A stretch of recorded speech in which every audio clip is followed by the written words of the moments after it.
Steering vowel हो रहा है स्टीयरिंग। गैरेज देखना पड़ेगा। यहाँ पे पूछ लेता हूँ। Excuse me. Yes sir. यहाँ पे कहीं गैरेज है क्या? सर कुछ काम है क्या? स्टीयरिंग का थोड़ा सा प्रॉब्लम हो रहा है। स्टीयरिंग थोड़ा सा लेफ्ट पे जा रहा है और अच्छा। वॉबल भी हो रहा है। अच्छा, ये तो सर आप खुद से कर सकते हो, इसमें तो अलाइनमेंट का प्रॉब्लम रहेगा। अलाइनमेंट का हाँ। कैसे पता चला आपको? सर वो तो हमारे यहाँ ईवी इंस्टीट्यूट में सिखाया जाता है सब, तो हमारे अच्छा। सर भी कर देते हैं। अच्छा, सर भी कर देते हैं। हाँ सर।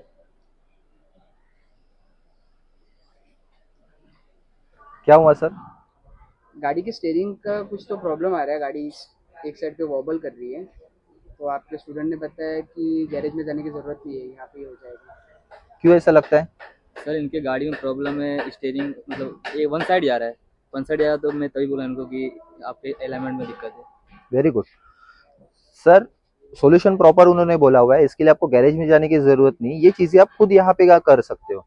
कुछ चीजें रहती है जो आपके घर पे भी रहती है, उसका यूज करके आप गाड़ी की प्रॉपर अलाइनमेंट कर सकते हो।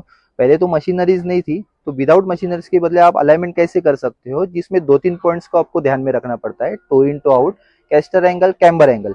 ये चीजें आपको ध्यान देनी पड़ती है। अगर ये चीजें आपकी प्रॉपर होगी तो आपकी गाड़ी की अलाइनमेंट प्रॉपर हो जाएगी। तो वो कैसे करते हैं, उसके लिए आपको ईवीडी के इंस्टीट्यूट में आपको ये पता चल जाएगा। हमारे सारे स्टूडेंट ने ये चीजें की हुई है। एक्चुअल गाड़ी में आने वाली प्रॉब्लम्स कि उसकी वजह से होने वाला सोल्यूशन क्या होगा, ये डायरेक्टली उनको पता हो जाता है।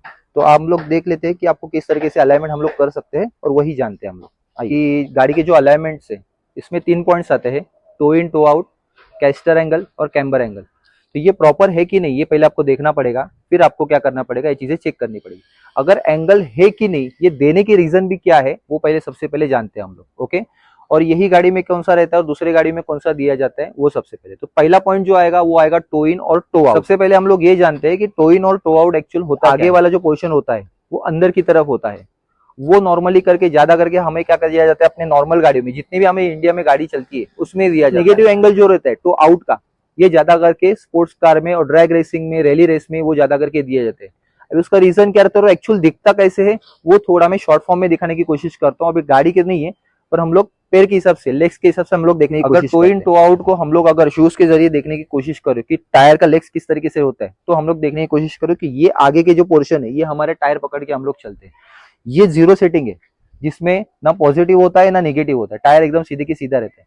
अगर हम लोग टो इन की जो कोशिश करें कि टो इन एक्चुअल क्या होता है, तो टो इन में क्या होगा, आगे का पोर्शन अंदर की तरफ होगा। टो इन दिखाओ इस तरीके से, जिसमें आगे का पोर्शन टायर का जो होता है वो अंदर की तरफ होता है और पीछे का पोर्शन बाहर की तरफ होता है। समझ गए? दूसरा एक एंगल होता है जो होता है टो आउट। टो आउट दिखाओ, ये होता है टो आउट, जिसमें टायर का पोर्शन बाहर की तरफ दिया जाता है। टो इन है मतलब टायर अंदर की तरफ है, तो जिसमें रियर एक्सल अगर गाड़ी होगी तो उसमें कंपलसरी टो इन दिया जाता है। ये ध्यान में रखना।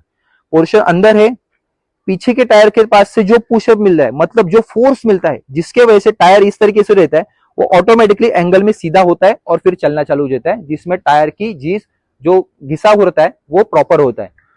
तो आउट किस में रहता है, जिसमें फ्रंट एक्सल में ज्यादा करके रहता है, जिसमें टायर का एंगल आपका ज्यादा करके थोड़ा बाहर दिया जाता है।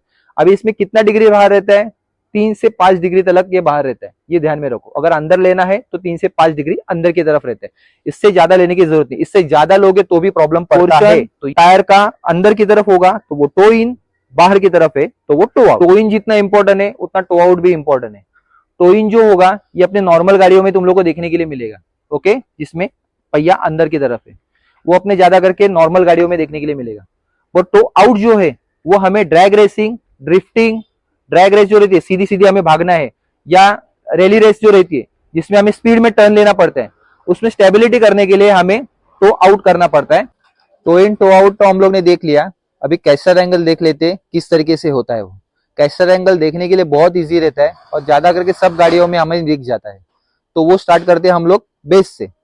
बचपन में हम लोग ने गाड़ी देखी होगी जिसमें हमारे व्हील्स थे, बचपन में हमें पापा या मम्मी ला के देती थी। अभी हम उस गाड़ी को आगे पुश करने के लिए हम लोग क्या करते थे, रॉड रहता था और उसको हम लोग पुश करके आगे लेके जाते थे इस हिसाब से। पर कभी ऐसा हुआ है क्या कि मम्मी पापा ने हमें बोला है कि आप इस तरीके से उसको पुश मत करो, ऐसे पुश करो या आगे की तरफ मूव करके उसको पुश करो। ऐसे आपने सुना है? नहीं सुना है। क्यों नहीं सुना है? क्योंकि ये जो एंगल दिया होता है जिससे हमें स्टीयरिंग मूवमेंट प्रॉपरली मिलती है और हमें स्पीड भी अच्छी तरीके से मिल जाती है, इसे बोलते हैं कैस्टर एंगल। ये चीजें ध्यान में रखो और ये ज्यादा करके हमारे सब गाड़ियों में दिया जाता है। कैस्टर एंगल ये 3 टाइप्स में हमारे आएंगे, एक positive, zero and negative. Okay, तो पॉजिटिव एंगल ये होगा, ये हमारे ज्यादा करके सब गाड़ियों में दिया जाता है। और पॉजिटिव ज्यादा करके अगर आप देखोगे तो हमारे पास जो गाड़ी आती है वो रियर एक्सल और फ्रंट एक्सल आती है। तो ज्यादा करके रियर एक्सल में 101% आप अगर आप देखोगे तो आपको ये पॉजिटिव एंगल ही देखने के लिए मिलेगा। तो हम लोग ये सोचेंगे कि फ्रंट एक्सल में भी अगर निगेटिव होगा क्या? नहीं, फ्रंट एक्सल में भी पॉजिटिव ही होता है, पर फ्रंट एक्सल में देने का एक रीजन अलग रहता है उसका। तो ये चीजें थोड़ी ध्यान में रखो। प्लस एंगल हम लोग क्यों देंगे? जीरो ज्यादा करके शूट कहाँ पे रहेगा? जीरो ज्यादा करके हमारे यहाँ पे कहाँ पे मिलेगा? तो जीरो हमारे 4 व्हीलर में ज्यादा करके आता नहीं है ना, 2 व्हीलर में आता है। तो ये ज्यादा करके हमें कहाँ पे दिखने के लिए मिलेगा? तो वो हमें ज्यादा करके डीमार्ट में जो हमारी ट्रॉली रहती है, जो हम लोग ट्रॉली को पुश करते हैं, उसमें हमें वो ज्यादा करके देखने के लिए मिलेगा। वो ध्यान में रखो, जो आओ निगेटिव एंगल बोल रहा हूँ और जीरो एंगल जो हमारी ट्रॉली रहती है, प्लस हमारी जो ट्रॉली बैग रहती है जहां पे हम लोग सामान लेके एयरपोर्ट पे चलते हैं, या ट्रॉली बैग में हम लोग ये लेके चलते, इसमें व्हील्स रहते। तो जब भी हम लोग भी उसको व्हील्स लेके चलते तो वो ज्यादा करके हम लोग ट्रॉली क्या करते हैं, पीछे पकड़ते हैं और इस हिसाब से चलते हैं, जिससे हमें कंफर्टेबल मिल जाता है। ट्रॉली बैग को कभी हम लोग ये सोचते हैं कि हम लोग ट्रॉली बैग आगे की तरफ रखें और चलने की कोशिश करें, एंगल प्रॉपर मिलेगा नहीं और गाड़ी की स्पीड भी प्रॉपर रहेगी नहीं। तो ये भी चीजें एक रहती है उसमें, तो एक चीजें ध्यान में रखो। ओके सर, कैस्टर एंगल जो आपने बोला था 4 व्हीलर में, 3 व्हीलर में देखने मिलता है, ये क्या टू अलग व्हीकल्स जैसे 2 व्हीलर में भी देखने मिलेंगे हमें? आपने मुझे पूछा कि 4 व्हीलर में, 3 व्हीलर में मैंने कैस्टर एंगल देखा हुआ है और कहाँ पे देखने के लिए मिलेगा, तो ये 2 व्हीलर में भी देखने के लिए मिल सकता है। तो 2 व्हीलर हमारे यहाँ पे कहाँ पे हम लोग देख लेते, तो 2 व्हीलर हमारे यहाँ पे खड़ी है, वहां पे हम लोग देख लेते। 2 व्हीलर में जैसे मैंने बोला था कि आता है कि नहीं, तो 2 व्हीलर में भी कैस्टर एंगल आ जाता है। 2 व्हीलर में castor angle in the sense क्या है, आपका बाइक का हैंडल तो यहाँ पे दिया हुआ है, ओके, तो उसका मेरे ख्याल से व्हील इसके नीचे ही देना चाहिए था, पर दिया नहीं दिया। उन्होंने क्या किया है, कैस्टर एंगल पॉजिटिव के हिसाब से उन्होंने क्या दिया है, एंगल यहाँ पे दिया है और आपका शॉकअप्स देखो इस तरीके से आगे गया हुआ है और यहाँ पे आपके व्हील्स आए हुए हैं। ये रहता है कैस्टर एंगल पॉजिटिव, जिससे आसानी क्या हो जाती है, स्टीयरिंग जो रहती है वो आसानी से मुड़ जाती है, स्पीड अच्छे से पकड़ने के लिए होता है और टर्निंग पोजीशन हमारी रेडियस जो रहता है वो अच्छे से हमें मिल जाता है, जिससे गाड़ी स्केट नहीं होती और अच्छी तरीके से हम लोग गाड़ी को टर्न ले सकते हैं। इसके वजह से कैस्टर एंगल जो रहता है ये 4 व्हीलर 3 व्हीलर नहीं 2 व्हीलर में भी आता है, ये भी ध्यान में रखो। प्लस हमारे साइकिल में भी आपको देखने के लिए मिलेगा। तो फ्रेंड्स, आप साइकिल में भी ये चीजें देखने की कोशिश करो, आपको वहां पे भी वो देखने के लिए मिलेगा। तक हमने देखा कि टोइन और टोट क्या होता है और कैस्टर एंगल क्या होता है, सर ने हमारे बता दिया। अब हम लोग देखेंगे कि कैम्बर एंगल क्या होता है। सबसे पहले कैम्बर एंगल ये होता है कि गाड़ी का टायर ये या तो अंदर की तरफ या तो बाहर की तरफ झुका हुआ होता है। उसमें भी 2 पार्ट आते हैं, उसमें आता है एक पॉजिटिव एंगल और दूसरा आता है निगेटिव एंगल। पॉजिटिव एंगल गाड़ी का टायर है जो थोड़ा सा बाहर की तरफ झुका हुआ होता है, वजन बैठे वो पूरा सीधा हो जाता है। फॉर एग्जाम्पल कि देखेंगे कि वो पैसेंजर व्हीकल में आता है। और निगेटिव एंगल जो होता है वो थोड़ा सा अंदर की तरफ झुका हुआ होता है। वो जो होता है कि वो ड्रैग रेसिंग में होता है। इनफैक्ट इंश्योर देखने जाएंगे तो यूज होता है थोड़ा सा अंदर की तरफ।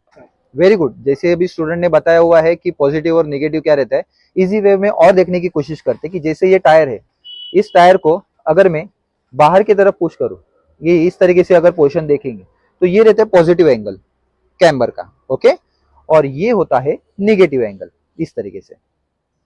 अभी निगेटिव एंगल में क्या होगा, जैसे वजन ही होगा तो ये प्रॉपरली इजी वे में क्या हो जाएगा, जीरो में आ जाएगा। पर यहाँ पे क्या है, पॉजिटिव में क्या हो जाता है, पॉजिटिव में जैसे वजन बैठेगा तो ऑटोमेटिकली ये सीधा हो जाएगा। अभी हमारे यहाँ पे टर्निंग रेडियस जो रहता है वहां पे ये 3 डिग्री तक बाहर झुका हुआ रहता है। पर कमर्शियल व्हीकल होगा जिसमें रियर व्हील होगा तो रियर व्हील में इसको 6 से 8 डिग्री तक बाहर दिया हुआ रहता है, जिसमें हम लोग एग्जांपल पकड़े तो 3 व्हीलर टेम्पो हमारा, जिसमें अगर वजन ऐड करे तो जैसे वजन बैठने के बाद ये ऑटोमेटिकली क्या हो जाता है, इस तरीके से सीधा हो जाता है, ओके। और निगेटिव एंगल जैसे अभी एक स्टूडेंट ने बताया मुझे कि रैली रेस और ड्रैग रेस में दिया जाता है, ये भी बहुत अच्छा एग्जाम्पल है। ये देने का रीजन क्यों है, अंदर की तरफ देने से ये फायदा होता है कि रैली रेस और ड्रैग रेस रहते हैं उनमें स्पीड न कम करे बिना जो हम लोग स्पीड में टर्न लेने की कोशिश करते हैं, ये इससे हमें फायदे हो जाते हैं। इसकी वजह से आपको ज्यादा करके ये स्पोर्ट्स कार में देखने के लिए मिलेगा और रेसिंग में ज्यादा करके देखने के लिए मिलेगा। ओके सर, आपने castor angle, toe in, toe out वो सब बताया, ठीक है, बट ये आपने बताया था कि गाड़ी के अंदर भी हम लोग करेंगे, तो वो कैसे करेंगे अभी? ओके, अलाइनमेंट्स करनी है हमें, अलाइनमेंट जानते हैं कैसे करना है। अभी विदाउट मशीनरीज हम लोग क्या क्या करेंगे, उसके लिए क्या क्या लगेगा हम लोग देखते हैं। एक नॉर्मल रस्सी लगेगी हमें, ओके।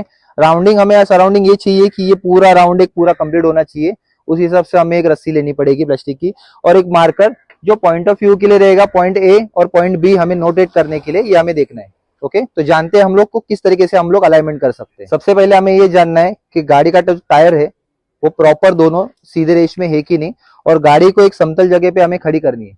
ओके, सबसे पहला पॉइंट हमें ये देखना है। दूसरा पॉइंट हमें ये देखना है कि स्टीयरिंग जो है ये हमारा प्रॉपर है कि नहीं। तो सबसे पहले हम लोग ये जान लेते हैं कि हमारा दोनों भी आगे की जो व्हील्स है वो प्रॉपर सीधे है कि नहीं। पा रहे हैं दोनों भी व्हील्स जो है वो हमने सीधे रख दिए है, समतल जगह पे गाड़ी खड़ी कर दी है, और हमने अभी क्या किया है, दोनों टायर एक ही लाइन में सीधे करके खड़े करके रख दिए। में हमें ये देखना है कि गाड़ी का जो टायर है यहाँ से हमें लाइनिंग स्टार्ट करनी है, एक तरफ दूसरी तरफ, ये चीजें देखनी है। सबसे पहले हमें ये देखना पड़ेगा, रस्सी हम लोग एक पॉइंट से लगाएंगे, फिर यहाँ से हम लोग 4 पॉइंट्स में हम लोग टायर की रस्सी लगाने वाले, तो हमें वो जानना है कैसे लगाते हैं और क्या। नेक्स्ट पॉइंट हमें ये करना है, रस्सी के हमें 4 पॉइंट्स में हमें ये करना है, एक टायर में point 1, point 2, point 3 and point 4, यहाँ पे हमें क्या करनी है, रस्सी लगा के रखनी, एक ही लाइन में हमें पैरेलल बराबर रस्सी लगा के रख देनी। अभी जिसमें हमें देखने हैं कि टायर के चारों पॉइंट्स में एंगल में सेट होना चाहिए, 1, 2, 3 और 4। ओके, अभी हमें ये नोटिस करना है कि कौन सा पॉइंट जो है वो टायर को मैच हो रहा है कि नहीं, और कौन सा टायर पॉइंट जो है वो टायर को मैच नहीं है। तो ये पॉइंट यहाँ पे मैच है। नेक्स्ट पॉइंट देखेंगे तो यहाँ पे गैप आ गई है, दिख रहे हैं, यहाँ पे देखो गैप आ गई है। ओके, वैसे ही पॉइंट हम अगर पीछे की करने की कोशिश करें तो यहाँ पे अगर देखेंगे तो दोनों पॉइंट मेरे मैच हो गए, उसमें ज्यादा 19-20 नहीं है। ओके, तो अभी मुझे राइट हैंड साइड में प्रॉब्लम्स आ रही है, और जिसी तरीके से आपको क्या हो रहा था कि स्टीयरिंग वन साइड में जाने की कोशिश हो रही थी, तो उसके लिए हमें सॉल्यूशन क्या करना है वो पहले जानते हैं। गाड़ी के अंदर rack and pinion gear box आता है, ये ध्यान में रखो। ओके, तो हमें जो एडजस्टमेंट करनी पड़ती है वो एडजस्टमेंट हमें इस नट के जरिए करनी पड़ती है। अगर एंगल बाहर है, अंदर है, तो हमें उस हिसाब से उसको एंगल को सेट नॉर्मली एंगल को सेट करने के लिए, अलाइनमेंट के लिए हमें rack and pinion gear box की जरूरत लगती है। ये रहता है rack and pinion gear box, ये ज्यादा करके हमारे सब गाड़ियों में दिया जाता है। Hydraulic power steering, hydraulic electric, ये सब उसमें ही दिया जाता है। अभी इसमें क्या किया जाता है, इसमें रैक रहता है और पिनियन अंदर रहता है, इसकी वजह से इसको rack and pinion gear box बोलते हैं। एंगल जो हमारा आउट है उसको सेट करने के लिए हमें क्या किया जाता है, और अलाइनमेंट वाले क्या करते हैं, अलाइनमेंट वाले इस नट को लूज कर लेते हैं। ये लॉकिंग नट होता है, इस नट को हमें क्या करना पड़ता है, लूज करना पड़ता है, और फिर एक्सेल वाले नट को यहाँ पे हमें प्लायर लगा के या हम लोग फिक्स पैनल लगा के इसको एडजस्टमेंट करना पड़ता है। आप जितना इसको कसोगे उस हिसाब से आउटर जो होगा वो क्या होगा, उस हिसाब से बाहर अंदर उस हिसाब से वो एडजस्ट होगा। अगर आपकी गाड़ी राइट हैंड साइड में ज्यादा जा रही है तो आपको बराबर उसको स्टेबल लाने के लिए आपको यहाँ से उसको लूज करके उस एंगल को आपको क्या करना पड़ेगा, थोड़ा लूज करना पड़ेगा, जिससे वो एंगल प्रॉपरली सेट हो जाएगा। तो वो हम लोग जान लेते हैं, ये पहला करके गाड़ी के ऊपर करेंगे, फिर आपको बराबर पता चल जाएगा। स्टीयरिंग का एडजस्टमेंट प्रॉपर कर लिया है, अभी पॉइंट ऑफ वापस देखते हैं, जो पॉइंट आउट था अभी प्रॉपर हुआ कि नहीं। अभी यहाँ पे देखेंगे तो यहाँ पे देखो, ये हमारा पॉइंट बराबर था, ये पॉइंट हमारे यहाँ पे आउट था, अभी वो एडजस्टली प्रॉपरली हो गया है। ओके, इसके वजह से हम लोग अगर पैरेलल आगे की तरफ देखने की कोशिश करें तो यहाँ से हमारे चारों पॉइंट बराबर अभी मैच हो गए।